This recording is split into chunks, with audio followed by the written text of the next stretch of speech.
On the slopes of Diamond Head. This is Kapiolani Community College. Kulia ika nu'u. Strive for the highest.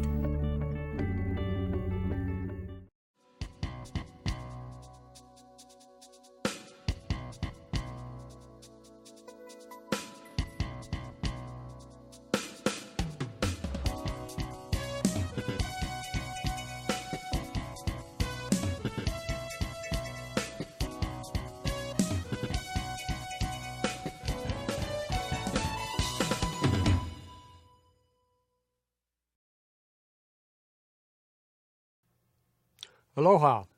Welcome to the legal environment of business. I'm Ben Carroll. Well, we've been talking about the employment relationship, employer-employee, independent contractor. Started out talking about agency, and we ended up last time talking about employee rights and responsibilities and employment discrimination. Today we're going to move into the area that entrepreneurs will enjoy. So we'll look at starting your own business. So you'll be the employer, perhaps, in this instance. But anyway, we'll be looking at the different entities and business forms that you can use to start up a business or to operate a business. But first, let's take a look at what we covered last time. So, what is a protected class and some examples? And are these the same in Hawaii and federally? Okay, well, a protected class, you recall, is a population or a group of people that have been discriminated against in the past. So there's a historical basis here that we have seen discrimination based on these personal characteristics. We also call that a suspect classification, and by that we mean that if it appears that this is in play, then we will be suspicious of whether or not discrimination has occurred. And these typically under the Civil Rights Act and the Age Act and the ADA would cover race, national origin, ethnicity, religion, and sex or gender. And we've added age and disability as well.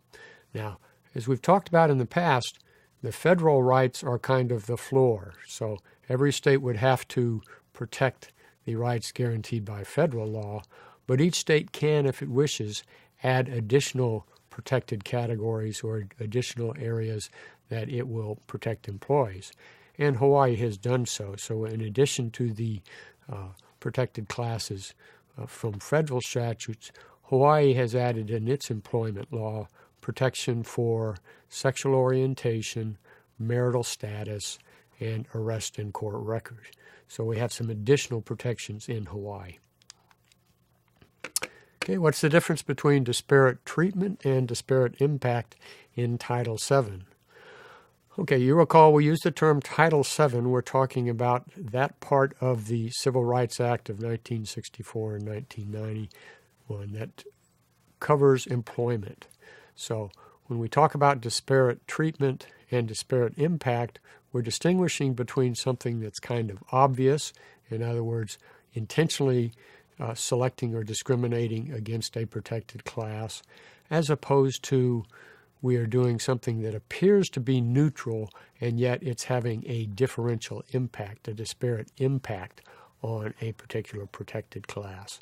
So the overt or the obvious treatment we can see, and that's not quite as common anymore, but the disparate impact is where we have a qualification or some kind of rule, and the effect is hurting people. So this could be, for example, if we had a height or weight requirement and there really wasn't any reason to have it. In other words, it was there apparently simply to rule out one gender or a particular ethnicity or something of that type. So we would look at what the impact of that was.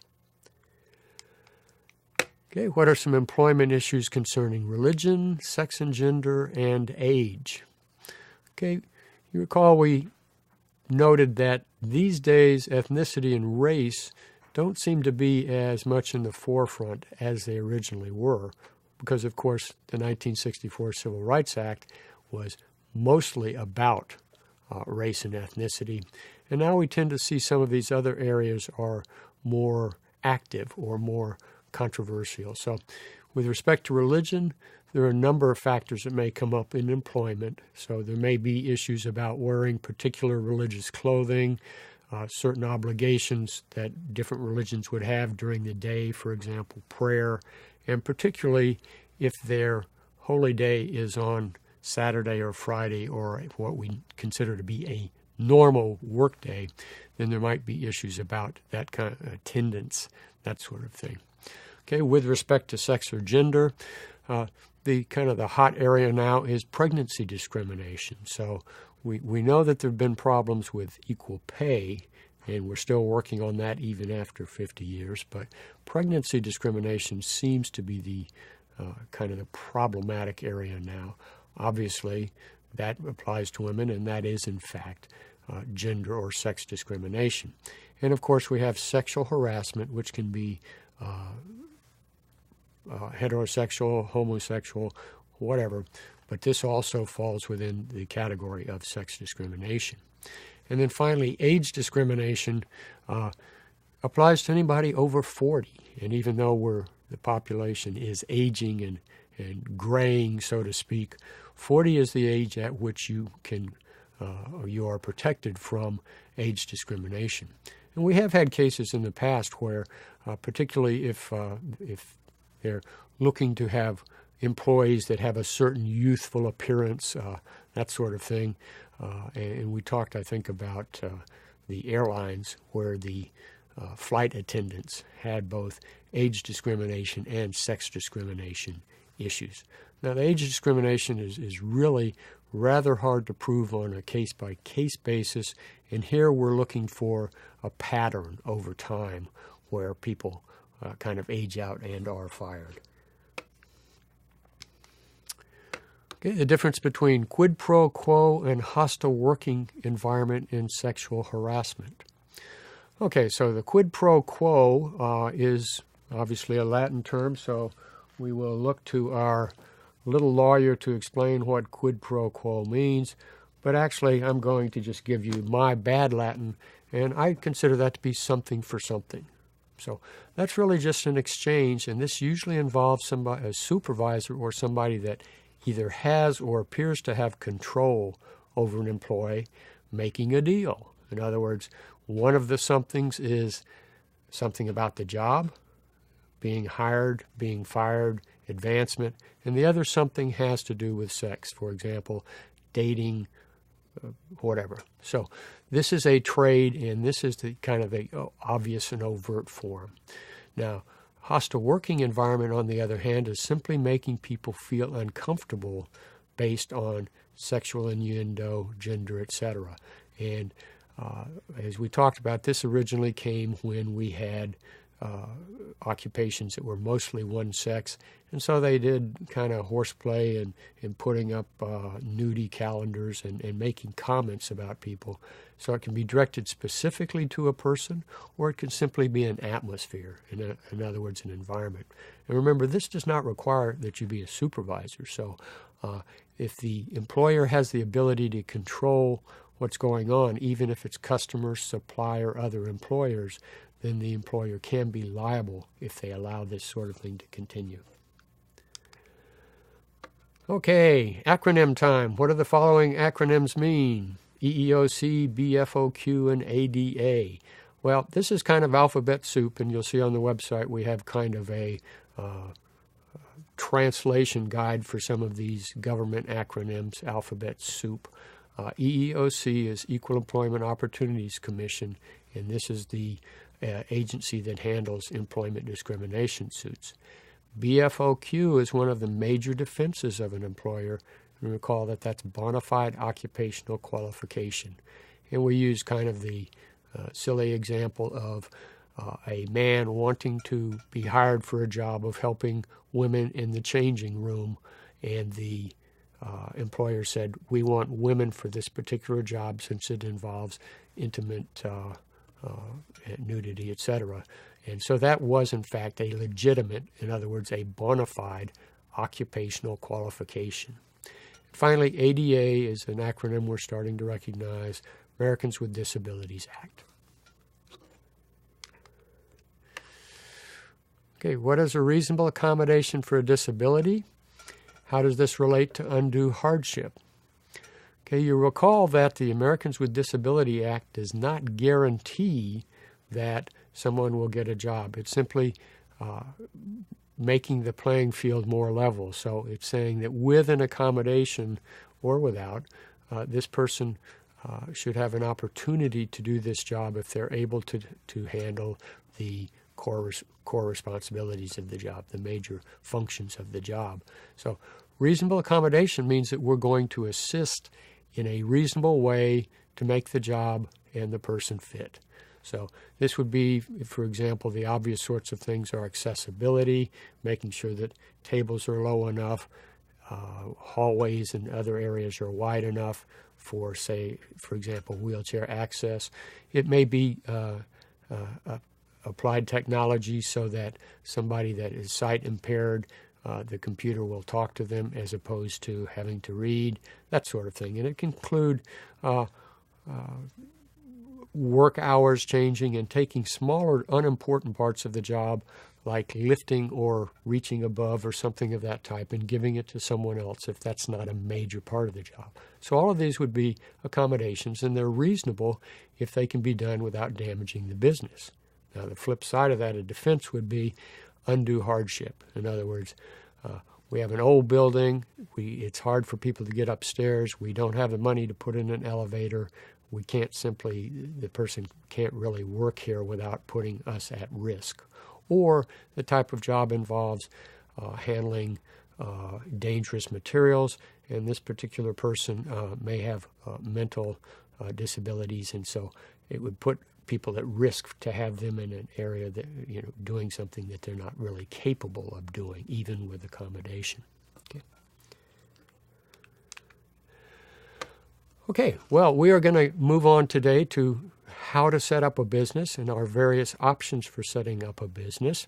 So we'll talk about how to select the format, talk about the different considerations of which formats would be best. We're going to spend a fair amount of time on the easiest, simplest, and most common format, which is a sole proprietorship, kind of the mom and pop business. Talk a little bit about franchising, another way of doing business, connecting with a larger company. And we'll talk about some startup issues when you're starting a business, including limiting your liability and the role of insurance. So we've got a lot on our plates, so let's go. Okay, so some of the factors in selecting your business, there are a lot of different choices, and one of the major things has to do with tax advantages and also liability.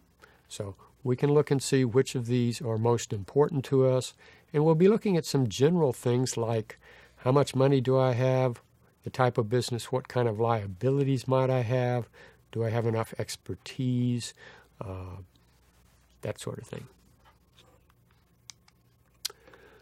Okay, so the factors, and there's all different kind of lists of factors, so I've tried to put together some of the basic ones, and there's some additional material. Again, you can find all different kinds of lists, but they'll all cover pretty much the same areas. One of them is going to be the formation costs and complexity, both to put it together initially and also to maintain it. In other words, if there are various filings and that sort of thing required, government regulation, etc. A really major factor is the liability. Are you in an area where it's going to be potential liability? Because we'll talk about this. Some of the entities, they can go after your house. They can go after things not involved in the business. So we're talking about personal liability. This is kind of critical. We're talking about control and management. So if you want to be in control, if it's your idea, you know how you want it done, you don't want to share the responsibility, that will direct you one way or another as well. Legal life and transferability. So what are we talking about? We're talking about whether or not this entity that you put together will die with you, or whether it has perpetual life. So we talk about companies and corporations having perpetual life. In other words, they can go through the generations. Obviously, we need some money to start up, so various entities are better or worse at being able to secure capital contributions to even loans, that sort of thing. And again, finally, a major issue is going to be how it's taxed. So you've probably heard about double taxation of corporations. We'll talk a little bit more about that. Okay, so what are our choices? Well, used to be the big three: sole proprietorship, partnership, corporation. But there are more and more different types now, and in future sessions we'll take a look at some of these hybrids. The hybrids all are to handle the two major issues we talked about earlier, which are liability and taxation. So these are kind of our big two critical things we want to take care of. So most of these hybrids are designed to do that. So you will see a lot of them referred to as limited or limited liability, LL this, LL that, and limited liability is the critical factor there. So in addition to our big three, we now have these hybrids, and we'll talk just a little bit about some of the specialized types of corporations and associations for condominiums, agriculture, nonprofits, etc. Okay, so the sole proprietorship, this is the most common. I think they estimate about 70% of the businesses are in this format, and Hawaii is very high on these small businesses, a lot of them. So it's established, owned, controlled by a single person. The entity itself is really the same as the person with respect to taxes, with respect to liability. So if you're a sole proprietor, you're pretty much it. So you have all the control, you have all the profits, but you also have all of the losses and all of the liabilities. So if something happens with your business, there's not going to be a distinction between the business assets and the personal assets. So we're really talking about DBA here. So you're doing business as, but you are in fact the business. Okay, so we'll kind of zip through these, and there's additional material on this, but in each of these kinds of business entities, we're going to be looking at what are the advantages and the pros, the benefits, and what are the cons. What's disadvantage, what are the drawbacks in each of these business formats. And they all have it, and as we mentioned, the hybrids are meant to try and minimize the disadvantages and maximize the advantages. But again, sole proprietorship is what it is. You are the business. So what are the advantages? Well, it's easy and inexpensive to form and to stop. So very little filing is required to set this up. You simply just start your business. There may be some GET, general excise tax filings, or that sort of thing, but very little regulation and very little filing needs to occur. Okay, all of your profits are yours, but as we said, all of your losses as well. You have control, so you're the one that makes all of the business decisions. And there's no special taxation, so we call that flow through, so the profits and the losses go on your individual taxes. Okay. Now, disadvantages, well, if it's just you, then you're restricted both with respect to the expertise of the company. It's just you and help you can get. You're restricted in terms of the financing, so you may be able to borrow and that sort of thing, but you don't have investors, so to speak. You don't have partners. You're yourself. And the entity can end when you end. So it's pretty much you and the business, as I mentioned, are the same. Okay, we'll just look briefly at some of the other types of entities, and we'll be talking about these in future sessions. We'll spend a little time with partnership, a little time with corporations, and a little time with the hybrid entities. But just so that we've got kind of an overview, let's look at partnership now. So partnership is when you decide to associate with someone else for the purpose of sharing profits and losses. And partnerships can be not only individuals, but you can have partnerships of corporations, etc. So partnership is simply two entities getting together, but many of them are two people getting together. And you can imagine what some of the pluses and minuses of this are. again, we'll get into this in a little more detail, but let's at least take a quick look at that. So, again, partnership has some of the same benefits as a sole proprietor, so it's easy to form, inexpensive.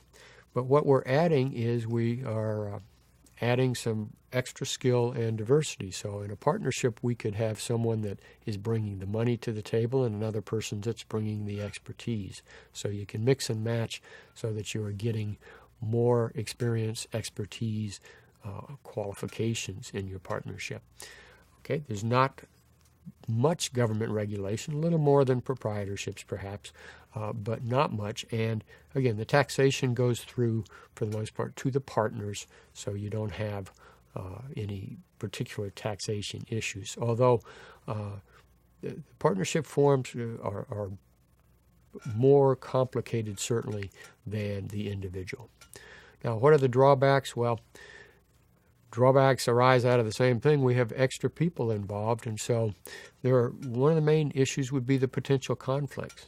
So how do you resolve those? You're no longer in total control. You are sharing control in your general partnership. So you and another person have control, so you have to interact with them. So we are getting more complicated in how we operate.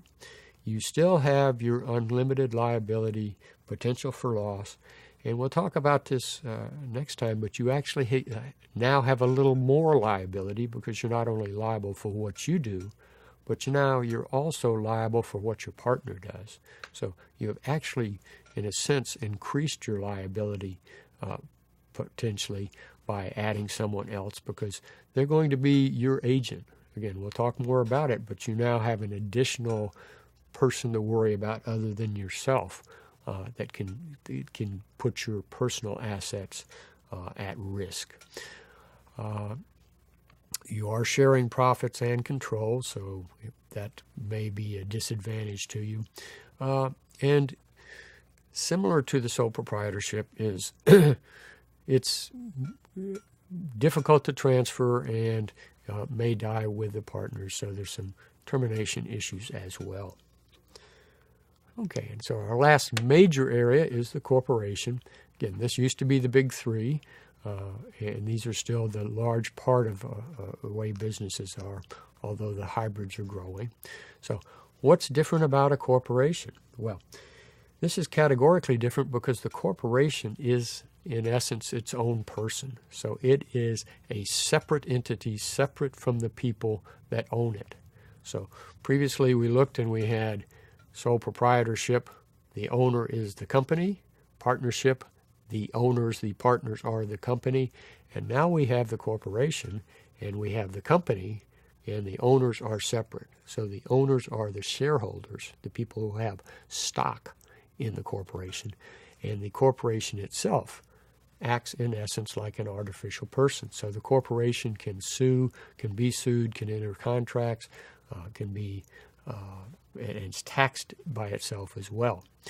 Okay, so this is a major difference, and the thing that happens here is we are now protecting our owners from certain kinds of liability, because if the corporation is its own entity that can sue and be sued, that's different from suing the proprietorship, which is suing the person. So now we've separated that, and this is where we get our protection from personal liability, and that's a major issue in corporations. Now remember, we said two of the important things that we're looking at in choosing an entity is our liability, and the second major one is our taxation. So again, corporate is taxed differently because we have two things to tax now. We have the corporation that gets taxed on its profits, and then when the owners receive their share, their dividends, their stock splits, whatever, when they receive their share of the profits, however that happens, that's going to be taxed too. And we refer to that as double taxation. In other words, the money's taxed when it comes into the corporation, and it's also taxed when it is then distributed to the owners. So the plus is, big plus is liability, and the big disadvantage is the taxation. So again, we'll cover this in detail when we look at corporations, but let's at least get a feel for this. So Major advantage, limited liability. Usually easier to get financing for a corporation, particularly if it's been in existence a while. And again, a corporation can be perpetual existence. In other words, it can be in business for hundreds of years, as many of our corporations have. Easier to get financing. Ownership transfers easy. Sell your stock. And a well-run corporation can do some tax work and do some deductions. But again, major problem is the double taxation. So even with good tax planning, there's going to be some double taxation of this profit. It is much more complicated to form. You have different groups, stakeholders, including the shareholders or the owners, the people actually managing or running the corporation, the directors. And so you have many more moving pieces and much more heavily regulated. So in some future sessions, we'll talk about all of the government regulation that has to do with companies. And of course, this stuff's in the news all the time. So a lot of government restrictions involved here. Okay, I want to talk a little bit about franchising. And franchising is a way of doing business, and it can be any of the entities we've talked about and the hybrids we're going to talk about can get involved in franchising. So franchising is simply a way of associating yourself with an ongoing, operating, usually well-known type of business that you want to be part of. So in essence, you want to be a little local part of something that's going on. So we have the franchisor, and this is the person who provides the product concept, the product, the name, the goodwill, that sort of thing. And the franchisee, which is the person who wants to be the local representative, so to speak, or the local agent of, in a certain sense, but certainly the local office of that particular, usually national or international brand. Okay, so what are the different franchise types? Well, these are going to look kind of familiar. So when we look at, again, the well-known national companies, we will have local versions of them. So you can have a distributorship where the product comes from the manufacturer, such as an automobile. And so simply the local franchisee is the local representative of, distributor of this particular national product. So again, these are usually limited. You are the X kind of car dealer for this particular area. Okay, there are a lot of chain stores, so we certainly we're familiar with all the fast food, and so a lot of us might not know who the actual owner of our local burger joint is, but we do recognize the name because they are a franchisee of a well-known going concern. And finally, we have a manufacturing franchise, and that's where you get the secret formula, or you get the magic syrup, or you get the ingredients for something, and then you produce it locally, and it is sold as that particular product. Okay, so just some common examples is you would have a Ford distributorship. Okay, you would have McDonald's or Burger King chain, and you would have the local soft drink manufacturers which make it locally but sell it under the well-known name. Okay, so what are the benefits here? Well, one of the benefits, probably pretty obvious, is that you have brand recognition. So generally, you are going to want to be a franchisee of a company that you've seen. It looks like it's going gangbusters, looks like that everybody wants to purchase this product. And so you would like to be the local person that's selling that in your area. So again, some of these distributorships might be you're the only one in a large area. Others, for example, the fast food, all over the place. Okay, so there are many, many of them. Okay, now not only do you have the brand, but there's some reason that the brand and the goodwill occurred, and so There's either a proven business model or there's a secret formula, something of that type. Okay, your franchisor will help you get set up. Many times they are going to provide training, both management and employee training.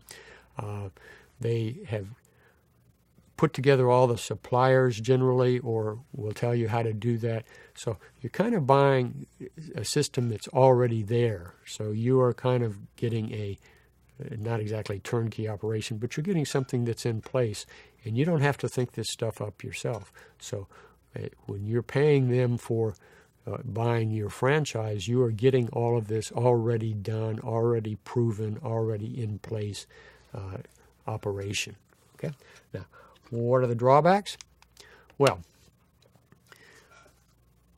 the franchisor is going to be protecting their name. Okay, so their brand, their intellectual property, their logos are a large part of why you're buying. So they're going to be very careful about protecting these. So there are going to be certain operating restrictions. They're going to have a pretty generally ironclad franchise agreement, and it tells you how you are to do things, because they want your product, which is their product. They want that produced in a certain way. They want quality control there. They don't want any bad experiences. They want to make sure your employees, if any, are handling this properly, and that when people see this product, then they are getting what they expect, and the good name, the value of the intellectual property continues. So you're very dependent on your franchise agreement. You may be have expectations that they will, a certain amount of business will be done, and they may have provisions in your contract where if you don't meet certain sales goals, certain minimums, that your franchise will be at risk, because they don't want a poor performing franchisee, because that reflects on their good name, their goodwill, their brand as well. So going to be pretty tightly restricted. If you want to do things your own way, franchise probably won't be the way to do that. Okay, so what are the obligations, responsibilities? Well, again, if you're the franchisee, you need to follow the rules that they give you and follow the contract.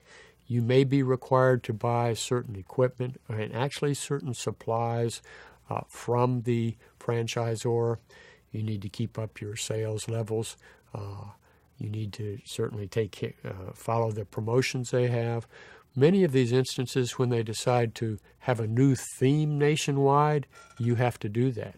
Not only promotions, but they may tell you that you have to change the appearance of your business. It's not modern enough. It's not reflecting well on the national franchise. So you need to change that. Okay, what does the franchisor have to do?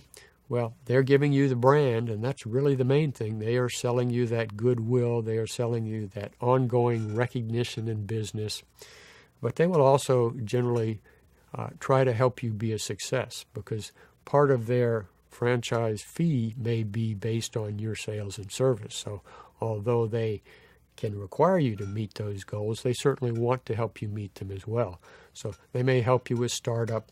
They certainly are going to help you in training and setting it up so that it produces something that will be acceptable to both of you. And they also will often supply you with their formulas and whatever supplies at wholesale.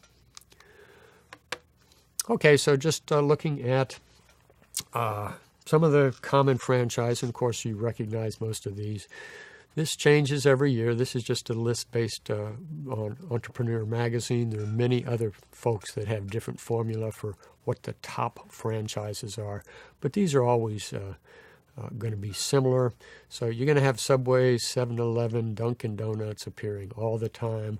Usually over the years, if you look over the past several years, you will see usually going to be some pizza places, whether it's Pizza Hut, Domino's, Uncle John, Papa John's. So you'll see those. And so these are going to be fairly common kinds of things, and again, they're ubiquitous. You see them all over the place, and people want to have one of these stores because they're well known, and again, there's a built-in business. There's a built-in customer base, whereas if you opened your own establishment, you would have to develop that. Now again, Hawaii and most places have their local chains that start out, and most of these started out as a local chain and then got bigger and bigger and bigger. So you can see ABC stores in Hawaii, and also L&L Hawaiian Barbecue started out as individual small proprietorships and got bigger and bigger, and now are franchising themselves. In other words, they are offering franchises to other people to open up one of their stores.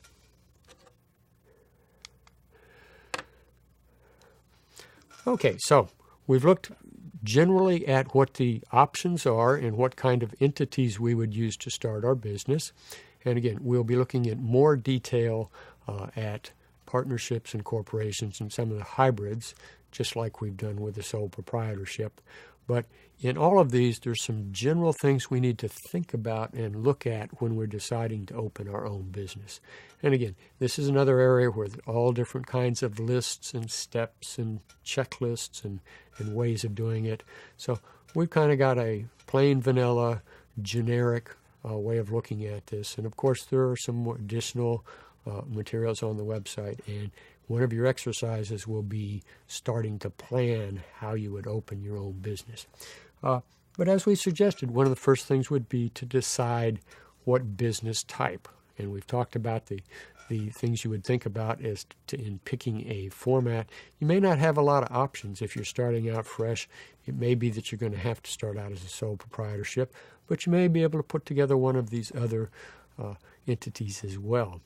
But you need to decide that up front, because we've talked about the various things that flow from determining what your entity is, both taxing, registration, etc., and the kinds of protections you would need to do.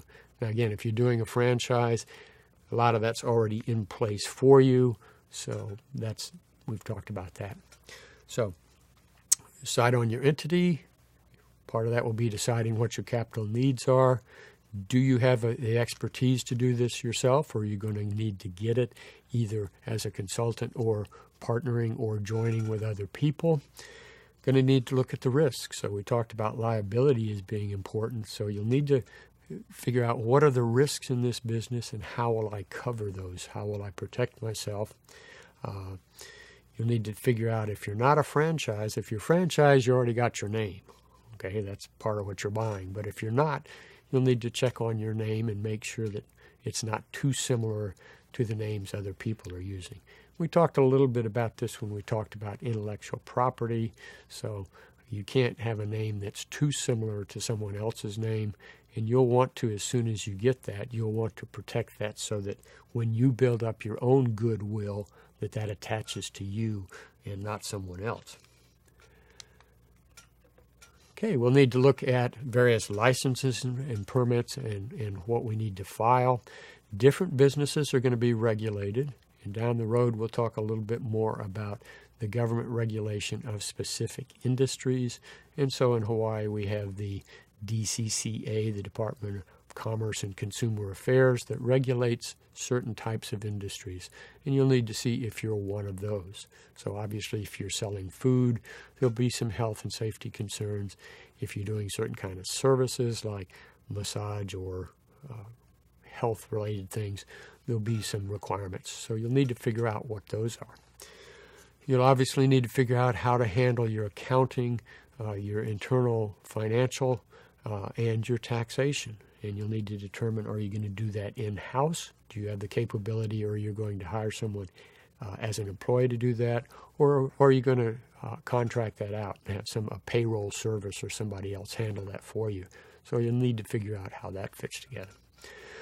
Okay, you're going to need to figure out if you're going to have employees, because we just spent a couple sessions talking about all the rules and regulations and benefits and required things that attach to the employee relationship. So if you're going to have employees, all of a sudden there's a whole additional area there that opens up that you're going to need to take care of. Okay? And then finally, all the paperwork runs on paper. Do you have the capability to do that, or are you going to need to have somebody draft some of these things for you?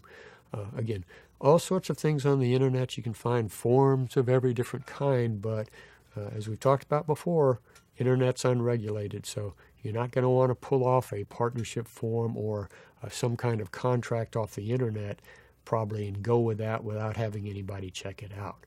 Okay, you may have heard the old saying, a person representing themselves has a fool for a client, and what that's saying is that if you don't have the expertise, better to get it up front. Okay, so we're talking about required expertise. So what are the areas that you'll generally need this in?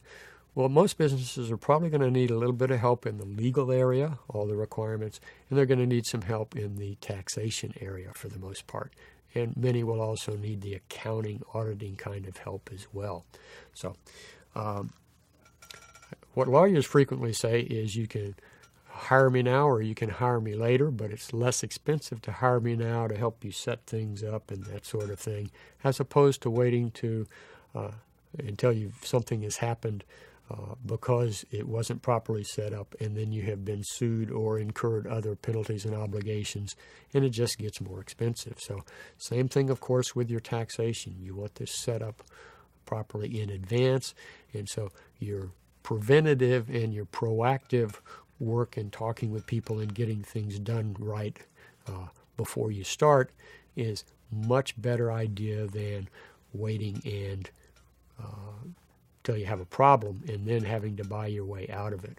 So a lot of times you can simply hire a one-shot deal and help somebody set you up, and if you're a small business, and it may be that they can put some systems in place and you would only rarely need to consult, find updates and that sort of thing. But you may also, depending on the business, want to retain a professional to assist you and to regularly look and check and help you with things. So what kind of legal issues might you have? Well, some of the things we've just talked about today might be areas that you would need some assistance, both legal and taxation, and that's what kind of business do I want? You know, what entity would best serve what I'm doing? You may need help actually setting that up as well. Now, again, a lot of the papers you can file yourself, but it may be helpful to have someone that's done this before walk you through that as well. We talked a lot about liability, both tort kind of liability and also tax liability, and so certainly you want this properly done. And of course you want your intellectual property protected. So once you have selected a name and you've checked that the name is open and available, you want to protect that so that when you develop your goodwill and you want to go out and franchise your operation, that your name and your goodwill has been protected. You may need some advice if you hire employees. Certainly, we've seen a complicated area, even in terms of interviewing your employees. A lot of things that we would probably want some assistance with in this area. And that's why the larger corporations have HR, human resource departments. Used to be called personnel departments, because this is a complicated area. So if you're not familiar with this, you certainly would want some help there. And then actually drafting your contracts, the actual sales, things that you use, invoices, all kinds of things where you're dealing with suppliers, customers, etc. You would want to be sure that you have covered yourself legally there as well.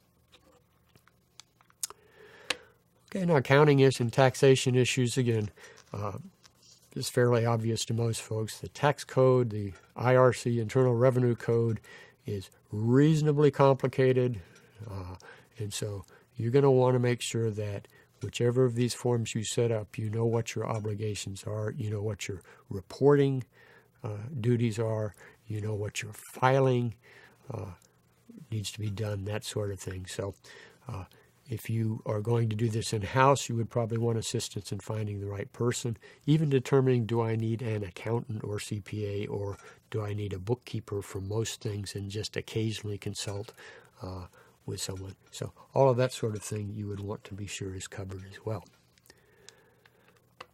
So how do we find this person? So we want to be sure we've got the right person.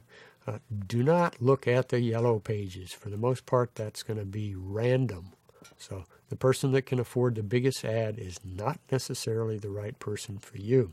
So where would you look? Well, as you might expect, one of the best things to do is if there's somebody in your situation that you know, if you're part of an association or join an association, people who are in the same boat that you're in, find out who they recommend and check around and see if you can get an idea of who handles this type of situation. You might look at the trade organizations, or for example, with the lawyers, you would want to check out the Bar Association. So they both have a directory, they have a referral service, they have various departments and sections that you could check to see who handles this type of situation. So even if you knew a lawyer that doesn't do this type of work, or an accountant that works for a corporation, not a smaller business, you could get referrals from them and find out who is it that handles this type of work. And very important is to make sure that you have rapport when you meet your person. You're obviously interested in expertise and whether or not they handle this type of work, but very important is that you feel good about your interactions with them, that they answer your questions, that you feel like that they're listening to you and they're not giving you plain vanilla Plan A documents that I use for everybody. So you want to be sure that you've got the right interaction and that they are going to be dealing with you on a personal, professional level. So that's I think that's as important as really the professional expertise. You got to have both of those.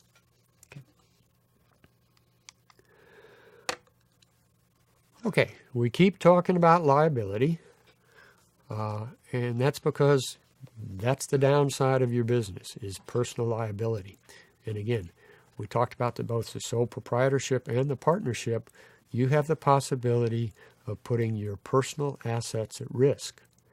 And what does that mean? That means if you open up a pizza joint, somebody slips and falls or gets food poisoning or something and sues you, they can go after the assets that you're using in your business. They can go after your pizza oven and your profits and whatever. But as a sole proprietor, they can also go after your house and your whatever. They can go after your personal stuff because you and the pizza business are the same. Okay, so that personal liability is a major, major concern. And we've talked about how to limit that. Okay, and again, once we move from the sole proprietorship and the general partnership, we move into an area where the purpose of these other entities, for example, the corporation or the entities we call hybrid that are limited liability entities, the whole point of those is to limit the liability, the personal liability. Now, in most instances, the money you put in other words, the assets you contribute, all of these organizations, you're going to be potentially liable for the amount of money you put in. Once it becomes in the entity, then that can be reached. But what we're talking about is protecting all of your personal, your house, your own assets, things unrelated to the business. Now, how do we do that? Well, we already hinted at this when we talked about the corporation. The way we limit liability, the easy way, is we are separating ownership and control. Okay. Now, if you think about it, it makes sense. If you're totally in control of something, something goes wrong, who would be liable? Okay. You're in control.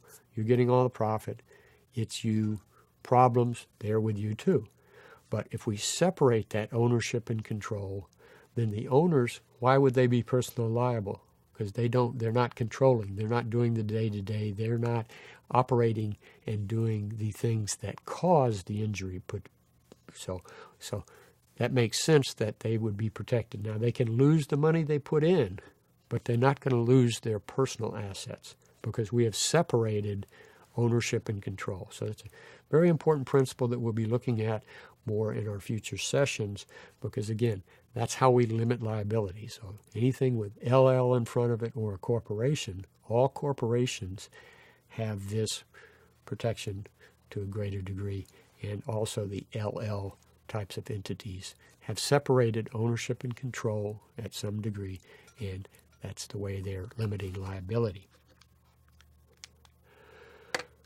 Okay, so if we look at risk management, we're simply talking about these potential liabilities, how we cover those. So we've already looked at, in past sessions, we've seen some of our potential losses, tort liability if our product causes some damage, if we breach contracts, that sort of thing. Okay, so this whole area of risk management covers all the kinds of risks, all the kinds of things that can go wrong with your business. And again, you want to be thinking about these up front. A lot of them have to do with tort liability. A lot of them have to do with your employees getting you in trouble, like respondeat superior.